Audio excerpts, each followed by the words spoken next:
নমস্কাৰ সকলোকে আন্তৰিক স্বাগতম Guwahati university B.Ed common entrance টেষ্টৰ প্ৰভিজনেল মেৰিট লিষ্ট ইতিমধ্যে যোৱা 5 আগষ্ট তাৰিখে প্ৰকাশ পাইছে আৰু যিসকলৰ OMR চেক কৰিব ইচ্ছা আছিল বা যদি কেটেগৰী চেঞ্জ কৰিব বিচাৰিছিল তেওঁলোকে 12 আগষ্টলৈকে তাৰ বাবে আবেদন কৰিব পাৰিছিল।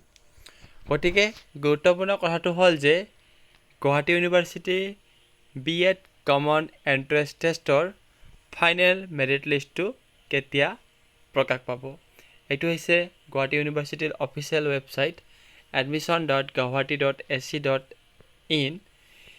ইয়াত বিশেষ সূত্ৰে এটা কথা গম পোৱা গৈছে যে 25 আগষ্টৰ পূৰ্বে Guwahati university B.Ed common entrance টেষ্টৰ ফাইনেল মেৰিট লিষ্টটো প্ৰকাশ কৰা হ'ব।